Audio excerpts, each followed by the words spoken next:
Okay, welcome everyone. I'll just get started then, just raise your hand. Emma, welcome to Melbourne. Just talk about how you've been feeling the last few weeks. Yeah, I've been feeling good. I think the last 10 days I've had a positive block of training. Coming back on the court and adapting to the conditions here has been good for me. I mean, the last 2 weeks ago, I'd say, like, I had to pull out of Auckland because I just wasn't ready. I had a bit of a niggle that happened pretty randomly and I couldn't prevent it. But now I feel good and I feel ready to give it my best here. Okay, who'd like to get us started? Oh, Elle, yeah.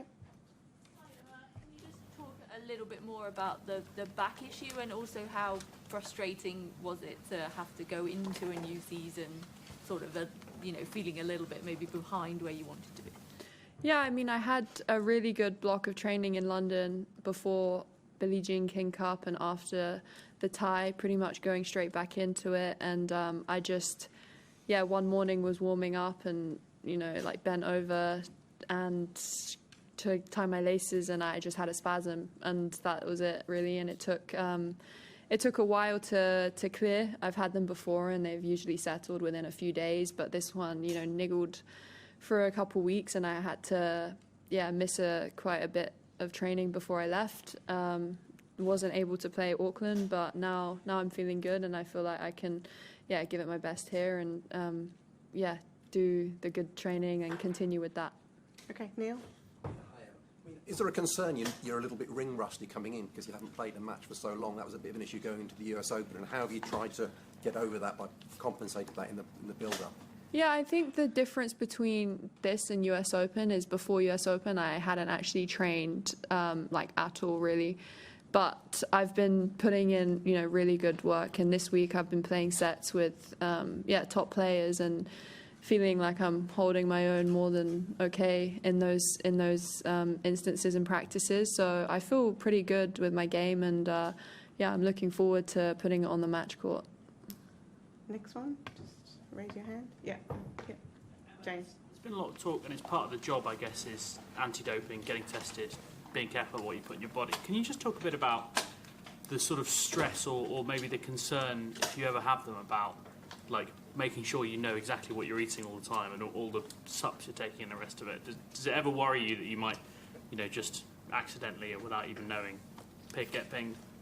Yeah, I would say all of us are probably quite sensitive to what we take on board, what we use. I mean, yesterday, for example, I got really badly bitten by, I don't know what, like ants, mosquitoes, something, and I'm allergic, I guess. So they flared up and swelled up really a lot.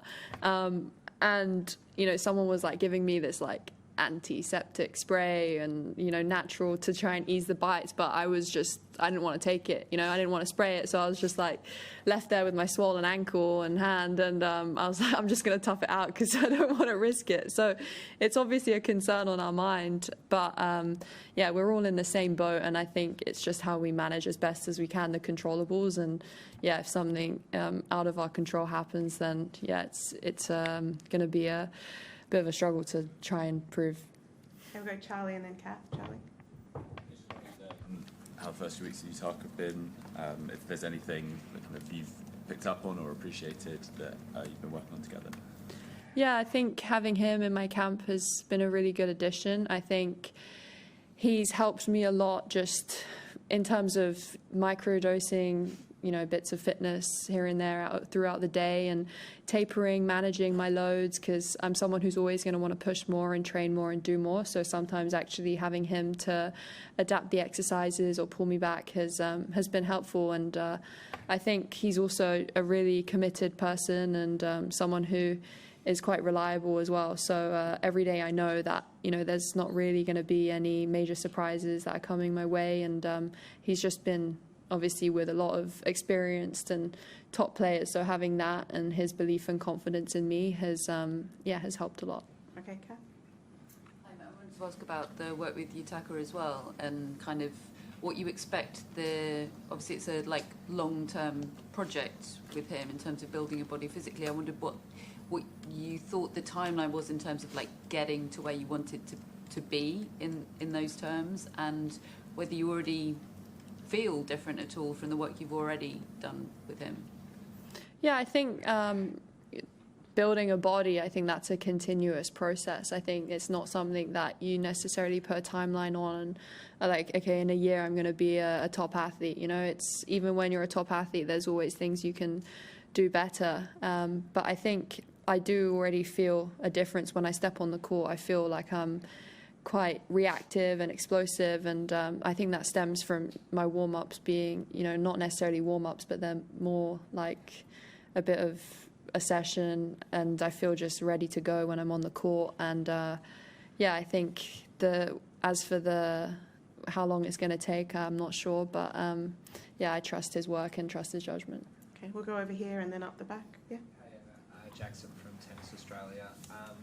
You've competed at this tournament the last 2-3 years. I suppose what is probably your favourite moment, like being here, or like, you know, favourite memory coming to Melbourne and being part of the Auss Open? I love playing in Australia, actually. I love playing down under. I think it's nice, you know, in London it's snowing, it's really cold, and we get to kind of escape the winter a little bit, get some winter sun. That actually makes a big difference to how I feel, I'd say. Like when you wake up in the morning or in the evenings, it's still light outside. It does, you know, put a twist and enhance my mood, I'd say. But as for playing in Australia, I think the people here are very funny. There's good humour, good banter, and it's somewhere that you can kind of dish it out as well and not be afraid. So I think just the whole thing, I feel very comfortable. Okay, I think Simon, was it? Yeah. What did you make of your draw, and do you remember any of the prep you did for the same opponent at Wimbledon before she didn't play? Yeah, I mean, it's very a tricky draw, of course. Being unseeded, you can play any top opponent, and you know, she's a player with a lot of experience.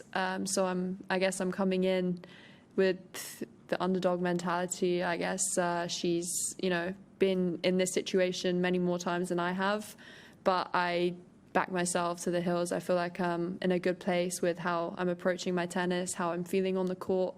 And actually, we were going to go through the match the morning of, and then it got cancelled at Wimbledon. So I haven't gone through that yet, but I will, obviously, in the next few days. Any more?